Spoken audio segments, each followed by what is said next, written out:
বিসমিল্লাহির রহমানির রহিম। আসসালামু আলাইকুম। মিরাজ লার্নিং পয়েন্টের পক্ষ থেকে শিক্ষক নিবন্ধন গণিত লিখিত পরীক্ষা যারা অ্যাটেন্ড করবেন তাদের শুভেচ্ছা ও স্বাগত।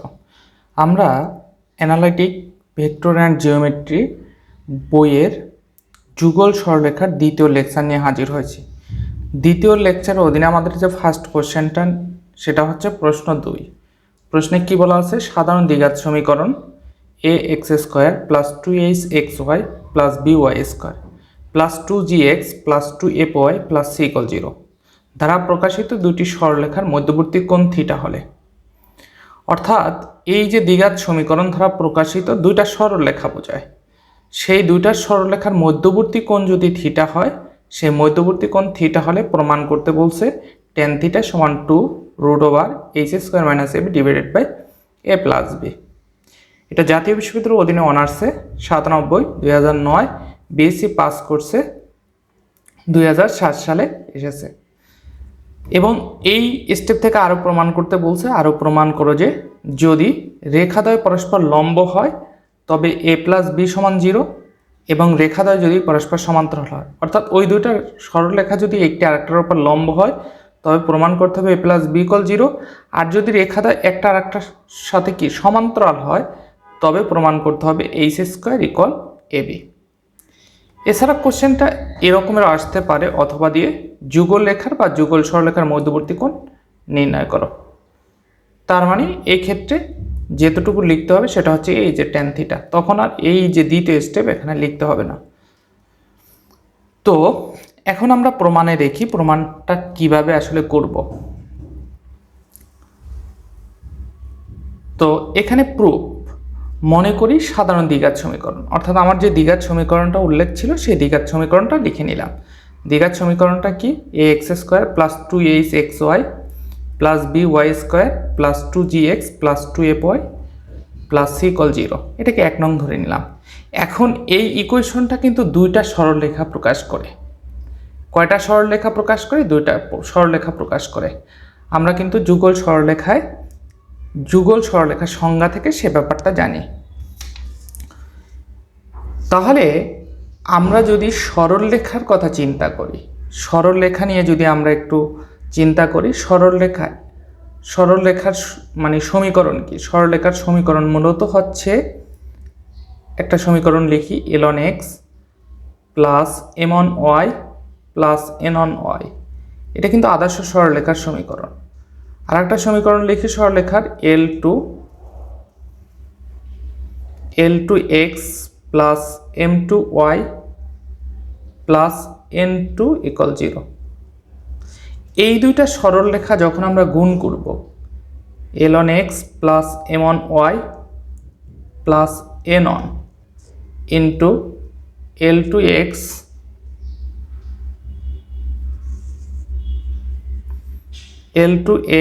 প্লাস m2y প্লাস n2 = 0, এই দুইটা ইকুয়েশন বা এই দুইটা সরলরেখা যখন আমরা গুণ করব, তখন এখানে গুণ করে যে ইকুয়েশনটা আসবে সেই ইকুয়েশনটা কিন্তু আমাদের যুগল সরলরেখা।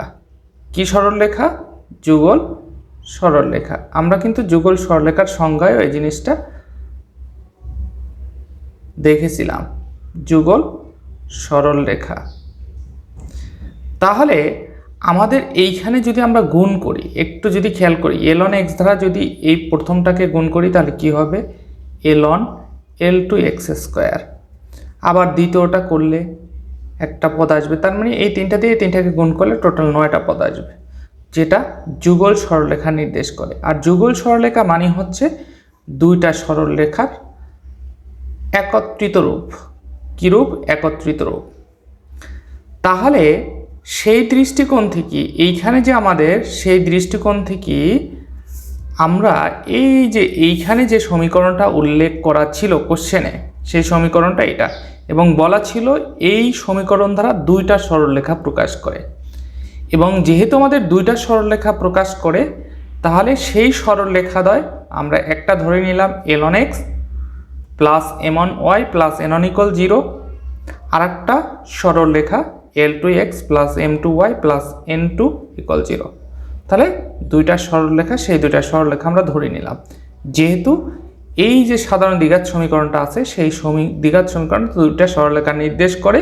সেই সরলরেখা দুটি, একটা হচ্ছে ln x plus m1 y plus n1 = 0, আর একটা হচ্ছে l2x plus m2 y plus n2 = 0।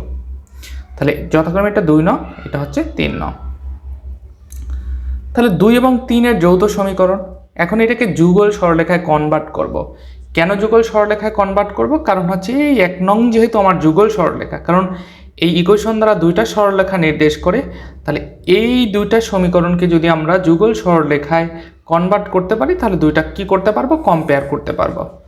তাহলে যুগল সরলরেখায় কনভার্ট করতে হলে দুইটা সরলরেখা কি করতে হবে? আমাদের গুণ করতে হবে। তাহলে এইটা গুণ এইটা, 2 এবং 3 এর যৌথ সমীকরণ, এটা গুণ এটা ইকুয়াল কি 0।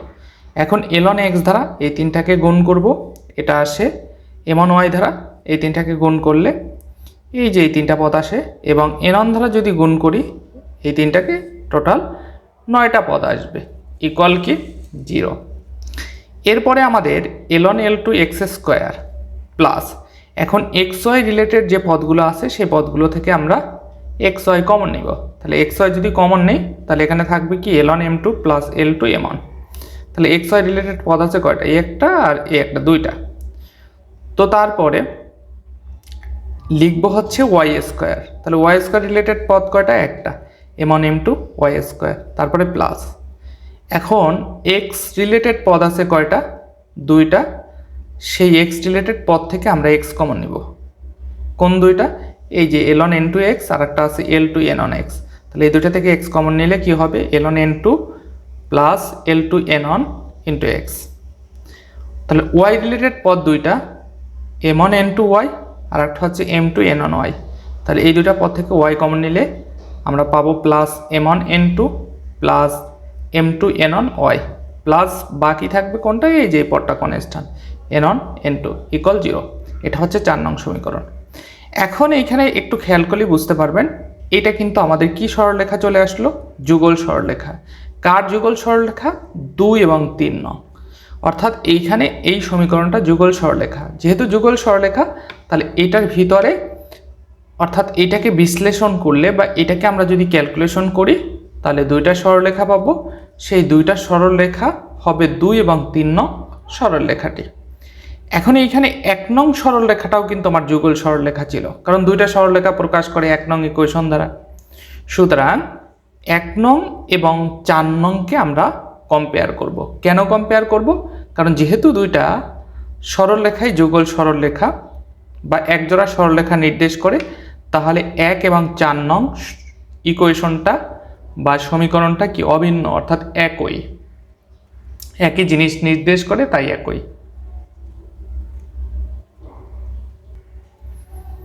তাহলে আমরা যদি কম্পেয়ার করি 1 এবং 4 এর সাথে, আমরা যদি কম্পেয়ার করি অর্থাৎ চলকের সাথে, তাহলে এইখানে x² আছে, এখানেও x² আছে, সহগ সমীকৃত করব 1 এবং 4 এর। তাহলে a সমান কি হবে? a সমান কিন্তু হবে ln l2, অথবা ln l2 সমান কি হবে? a হবে।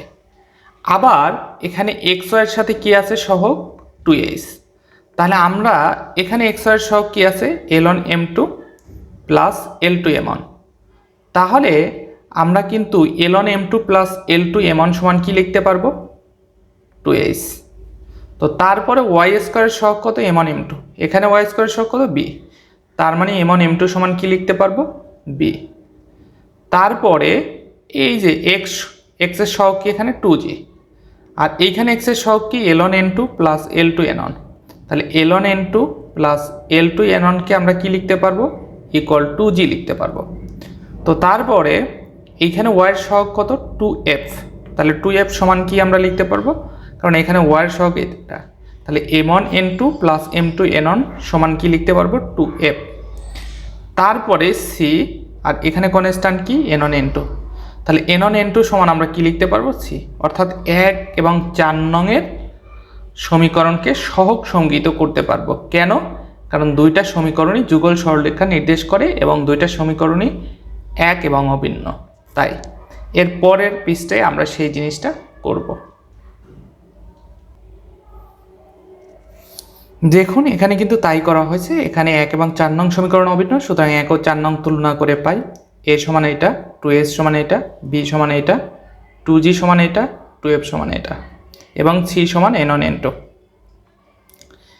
এরপরে আমরা যে কাজটা করব সেটা হচ্ছে 2 নং সরলরেখার ঢাল নির্ণয় করব। কেন আমার ঢাল নির্ণয় করতে লাগবে? এর কারণ আছে। কারণ হচ্ছে আমরা মধ্যবর্তী কোণ নির্ণয় করব। কার?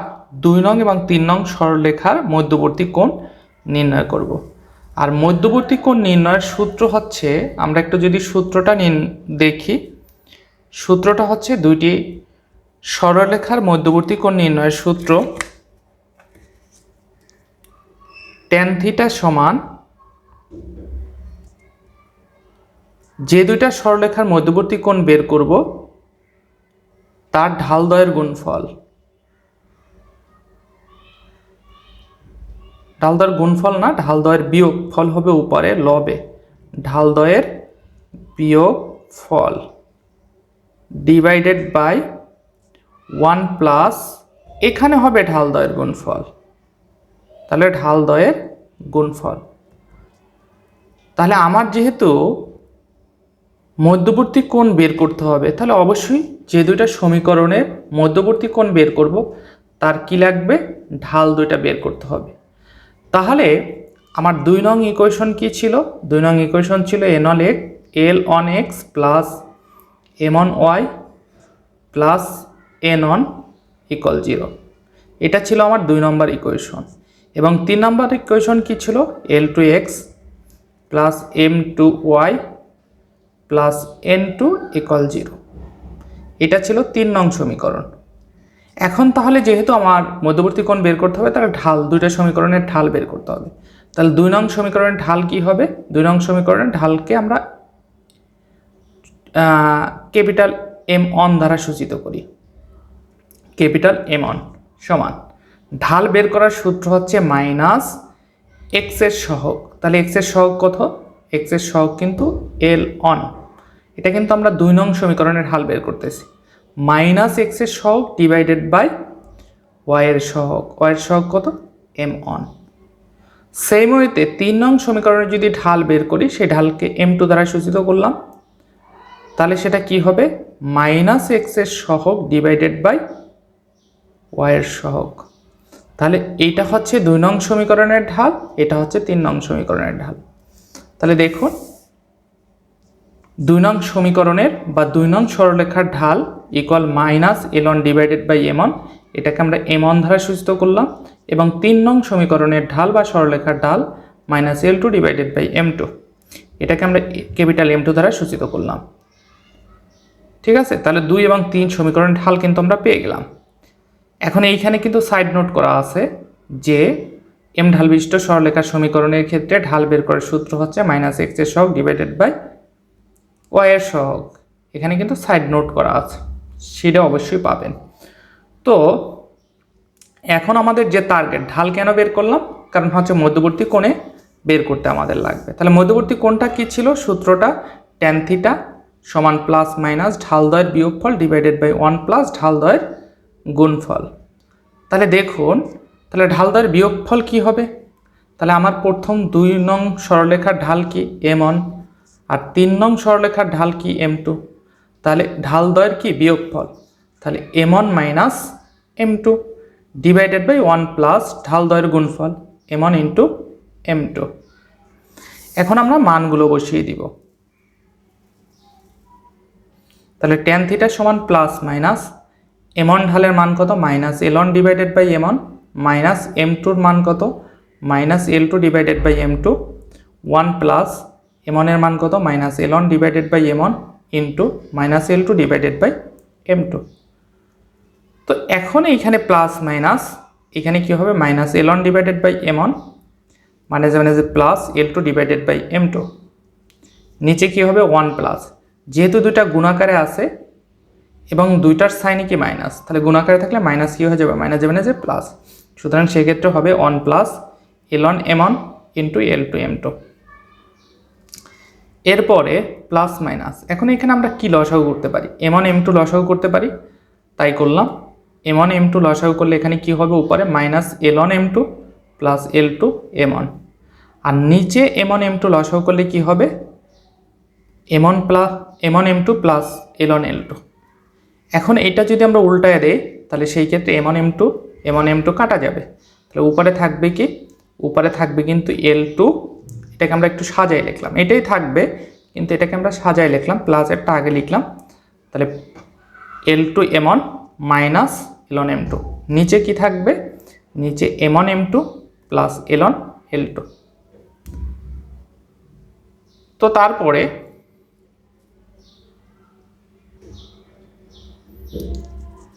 এই যে এখানে দেখুন, এখানে কিন্তু প্লাস মাইনাস আছে, আর প্লাস মাইনাস কখন আসে, যখন বর্গমূল করা হয়।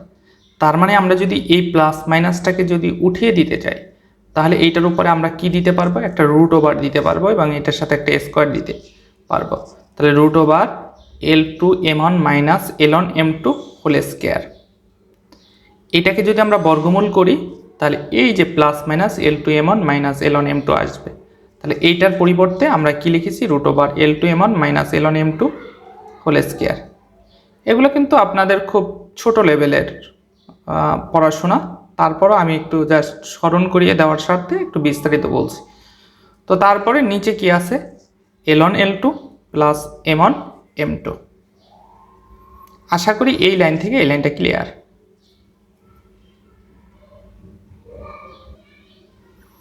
তো তারপরে এই যে l2 m1 minus ln m2 whole square, অর্থাৎ এটাকে এ ধরবো, এটাকে বি ধরবো, তাহলে a মাইনাস বি হোল স্কোয়ারের সূত্র নিতে পারি, a মাইনাস বি হোল স্কোয়ারে প্লাসের সূত্রে নিব, a plus B whole square minus 4ab। তাহলে এইটা আমরা কিন্তু ডিরেক্টলি সাজিয়ে লিখেছি ln l2, 4ab বলতে কি এই l2 m1 হবে ইন্টু ln m2 হতো, তাহলে আমরা এটাকে একত্রে সাজিয়ে লিখছি ln l2, তারপরে লিখছি m1 m2 ডিভাইডেড বাই হরে যা আছে তাই ln l2 plus m1 m2। এখন আমরা কিন্তু যখন 1 এবং 4 নং সমীকরণ সমীকৃত করেছিলাম, অর্থাৎ সহগ সমীকৃত করেছিলাম, তখন কিন্তু আমাদের এইখানে এই যে l2 m1 ln m2 এটার মান ছিল 2h, এটার মান ছিল কি 2h। এই যে এখানে দেখুন ln m2 plus l2 m1 এটার মান কত 2h, আর ln l2 এটার মান কত a, m1 m2 এটার মান কত b। এই মানগুলোই হচ্ছে আমরা এখানে বসাবো। তাহলে এখানে যদি বসাই তাহলে l2 m1 plus ln m2 এটার মানে হচ্ছে 2h সাথে স্কোয়ার মাইনাস 4, ln l2 মানে হচ্ছে a আর m1 m2 মানে হচ্ছে b, আমরা জাস্ট মান বসালাম। তো এখানেও ln l2 a plus m1 m2 b। তো এখন এইখানে যদি আমরা ক্যালকুলেশন করি তাহলে রুট ওভার 2কে স্কোয়ার করলে কত 4h স্কোয়ার মাইনাস এখানে কি হবে 4ab।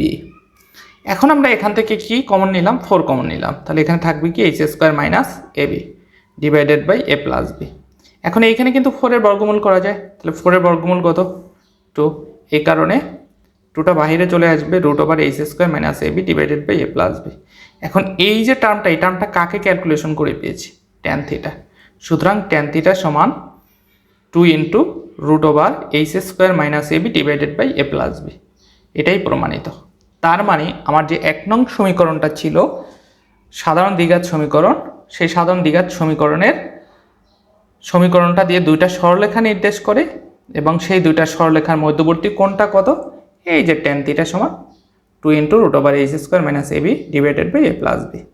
এটাই আসলে আমাদের প্রমাণ করতে বলছে, প্রমাণিত। তাহলে আমাদের কিন্তু প্রথম অংশ শেষ। এখন দ্বিতীয় অংশে কি বলা ছিল, দ্বিতীয় অংশে বলা ছিল ওই যে দুইটা সরলরেখা, ওই দুইটা সরলরেখা যদি পরস্পর লম্ব হয়, যদি পরস্পর লম্ব হয় তবে প্রমাণ করতে বলছে। এই যে এখানে দেখুন, যদি রেখাদ্বয় পরস্পর লম্ব হয় তাহলে a প্লাস b সমান কি 0, আর রেখাদ্বয় পরস্পর সমান্তরাল হলে প্রমাণ করতে বলছে h স্কোয়ার সমান ab। তো এটাই আমরা প্রুভ করব দুইটা। তো তাহলে 2 এবং 3 নং রেখাদ্বয় পরস্পর লম্ব হয়, একটা রেখা আর একটা রেখার উপর লম্ব হয় কখন, যখন তাদের মধ্যবর্তী কোণ কত ডিগ্রি হয় 90 ডিগ্রি। ধরুন একটা রেখা একটা রেখার উপর লম্ব তখনই হয় যখন তাদের মাঝখানে মধ্যবর্তী কোণ কত ডিগ্রি হয় 90 ডিগ্রি। তাহলে যেহেতু এখানে দুইটা সরলরেখার কথা বলা আছে এবং লম্বের কথা বলা আছে, সুতরাং তাদের মধ্যবর্তী কোণ লম্ব হতে গেলে থিটার মান অবশ্যই কি হতে হবে 90 ডিগ্রি হতে হবে। তাহলে ট্যান থিটা সমান 2 into root over H square minus A B divided by A plus B. এটা কিন্তু আমরা এই যে এখানে প্রথম অংশে যে প্রমাণটা পড়েছি, তাহলে এই মধ্যবর্তী কোণের সূত্রটা লিখলাম। এখন যেহেতু রেখা দ্বারা পরস্পর লম্ব, তাহলে থিটার মান কত ডিগ্রি? 90 ডিগ্রি। তাহলে এখন থিটার পরিবর্তে আমরা 90 ডিগ্রি বসাবো। তাহলে এখানে কি আসলো? Tan 90 degree. তাহলে ট্যান 90 ডিগ্রির মান কত? ট্যান 90 ডিগ্রির মান কিন্তু ইনফিনিটিভ, আর ইনফিনিটিভ মানে হচ্ছে 1/0 equal to into root over H square minus A B divided by A plus B. এখন দেখুন এখানে যদি আর গুণন করি তাহলে জিরোর সাথে এটা গুণ হবে, তার মানে জিরোর সাথে যা গুণ হোক না কেন জিরোই হবে, আর এ প্লাস বি এর সাথে অনগুণ হবে, তাহলে তার মানে এ প্লাস বি সমান 0। সুতরাং এ প্লাস বি ইকুয়াল 0। এটাই হচ্ছে আমাদের প্রমাণ করতে বলছে, প্রমাণিত। এখন দ্বিতীয় অংশে আমাদের যেটা প্রমাণ করতে বলছে সেটা হচ্ছে রেখা দ্বারা পরস্পর সমান্তরাল হলে আমাদের প্রুভ করতে হবে এইচ স্কোয়ার সমান এ বি। তাহলে যদি 2 নং এবং 3 নং রেখা দ্বারা পরস্পর সমান্তরাল হয়, তাহলে 2 নং রেখাটা কি ছিল? আমরা 2 নং রেখাটা আবার একটু লিখি, l one x plus m one y plus n one equal 0। আর 3 নং সমীকরণটা কি ছিল? L two x plus m two y plus n two equal 0। এখন এই দুইটা সরলরেখা সমান্তরাল হয় কখন? সমান্তরাল হওয়ার শর্ত হচ্ছে যখন দুইটা সরলরেখার ঢাল সমান হয়। তাহলে সাপোজ প্রথম সরলরেখার ঢাল আমি m1 ধরলাম ইকুয়াল দ্বিতীয় সরলরেখার ঢাল ধরলাম m2। তাহলে প্রথম সরলরেখার ঢাল কি? ঢাল বের করার প্রসেস কিন্তু আমরা প্রথম অংশে দেখিয়েছিলাম, মাইনাস এক্সের সহগ ডিভাইডেড বাই ওয়াই এর সহগ, মাইনাস এক্সের সহগ ডিভাইডেড বাই ওয়াই এর সহগ ইকুয়াল দ্বিতীয় সমীকরণের ক্ষেত্রে ঢাল কি হবে? মাইনাস এক্সের সহগ ডিভাইডেড বাই এক্স স্কোয়ারের, সরি ওয়াই এর সহগ আর কি, এক্স স্কোয়ারের না ওয়াই এর সহগ। এখন উভয় পক্ষ থেকে কিন্তু মাইনাস ক্যান্সেল, তাহলে L one divided by M one equal L two divided by M two. এটা কিন্তু লেখা যায়। এখন এলটাকে আমরা এক পাশে নিয়ে আসলে কি লেখা যাবে? L one L two equal M one divided by M two. তাহলে যদি দুইটা সরল রেখা পরস্পর সমান্তরাল হয় তাহলে তাদের এক্স মানে দুইটা সরলরেখার এক্স এর সহগের অনুপাত ইকুয়াল কি হবে? ওয়াই এর সহগের অনুপাত। এটা কিন্তু বলা যায়, ঠিক আছে? এই জিনিসটাই কিন্তু আমরা এখানে রেখেছি, যদি 2 এবং 3 নং রেখা দ্বারা পরস্পর সমান্তরাল হয় তবে L one divided by L two equal M one divided by M two হবে। অর্থাৎ এটাকে আর্গুমেন্ট করে দিলে এল ওয়ান এম টু আর এল টু এম ওয়ান এটা আসবে। আর এইখানে সাইড নোটে হচ্ছে আপনারা শর্ত, যে শর্তটা অর্থাৎ কখন রেখা দ্বারা পরস্পর সমান্তরাল হবে, সমান্তরাল হওয়ার যে শর্ত সেই শর্তটা এখানে লেখা আছে পেন্সিল দিয়ে সাইড নোটে। এখন এক পাশে যদি নিয়ে যায় তাহলে কি হবে? L one M two minus l two M one equal 0 এটা আসবে আমাদের। এখন উভয় পক্ষে বর্গ করে পাই l one M two minus l two M one whole square equal to 0 square. এখন এটাকে কিন্তু আমরা সূত্রে নিতে পারি, এটাকে এ ধরবো এটাকে বি ধরবো, তাহলে a minus b whole square সূত্র কি? A plus B whole square minus 4 a B.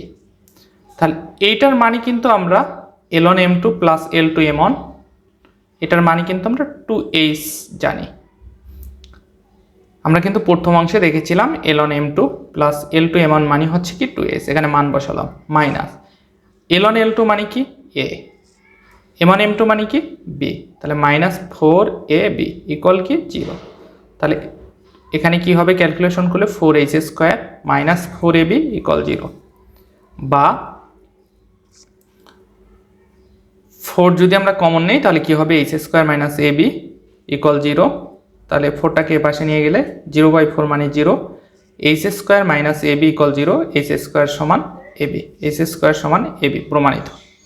আমাদের কিন্তু দ্বিতীয় অংশে প্রমাণ হয়ে গেল, অর্থাৎ রেখা দ্বয় পরস্পর লম্ব হলে এ প্লাস বি ইকুয়াল 0 সেটা প্রমাণ করলাম, এবং রেখা দ্বয় পরস্পর সমান্তরাল হলে h স্কোয়ার সমান এ বি এটাও প্রমাণ করলাম। এখন একটা কোশ্চেন থেকে যায়, সেটা হচ্ছে অনেকের মাথায় আসবে যে রেখা দ্বয় পরস্পর লম্ব হলে তার মধ্যবর্তী কোণ তো থিটা। একটা রেখার ওপর যদি লম্ব হয় তাহলে তাদের মধ্যবর্তী কোণ কত? থিটা সমান 90 ডিগ্রি। আর যদি সমান্তরাল হয়, দুইটা রেখা যদি সমান্তরাল হয়, তাহলে তাদের ভিতরে কখনোই কোণ উৎপন্ন করবে না। তাহলে তাদের মধ্যবর্তী কোণ কত? 0 ডিগ্রি, কখনোই কোণ উৎপন্ন করবে না। তাহলে আমরা কি এই 0 ডিগ্রি ধরে ম্যাথটা করতে পারতাম না, ক্যালকুলেশনটা করতে পারতাম কি না? হ্যাঁ, অবশ্যই পারতাম। তাহলে আমরা প্রথম অংশে লম্ব যখন, তখন এই থিটা সমান 90 ডিগ্রি ধরে ক্যালকুলেশন করেছি। রেখাটা পরস্পর যদি সমান্তরাল হয় তাহলে থিটা সমান কত আসবে? 0 ডিগ্রি। সেই ক্ষেত্রে দেখুন কি আসে, ট্যান থিটা সমান মধ্যবর্তী কোণ, সরলরেখা দ্বারা মধ্যবর্তী কোণ 2 into √h² minus ab divided by a plus b। তাহলে রেখা দ্বারা পরস্পর সমান্তরালে থিটার মান কত? 0 ডিগ্রি। তাহলে tan 0 equal 2 into √h² minus ab divided by a plus b। তাহলে ট্যান কত ডিগ্রির মান, মানে ট্যান 0 ডিগ্রির মান কত? 0। তাহলে a প্লাস b উপরে হবে 2 ইন্টু h² মাইনাস ab। এখন যদি আর গুণন করে দিই, এটার মনে মনে নিচে কি ধরতে হবে? 1। আর গুণন করে দিলে এই a প্লাস বিটা 0-এর সাথে গুণ হলে 0 হয়ে যাবে। তার মানে আমার এখানে থাকবে হচ্ছে 2 ইন্টু √h² মাইনাস ab সমান কি? 0। এই টার্মটা আসবে। তো তারপরে তাহলে আমার টার্ম কোনটা আসলো? 2 into h² minus ab equal 0। তাহলে 2টা আমরা যদি এ পাশে নিয়ে আসি তাহলে 0 হয়ে যাবে। h² মাইনাস ab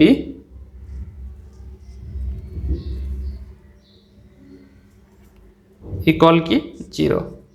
তাহলে এইখানে আমরা যদি উভয় পক্ষকে বর্গ করি তাহলে এই যে √² কাটা যাবে, তাহলে h² মাইনাস ab ইকুয়াল কি হবে? 0। 0কে স্কোয়ার করলে 0ই। তাহলে h² সমান কি হবে? h² সমান কিন্তু ab হবে।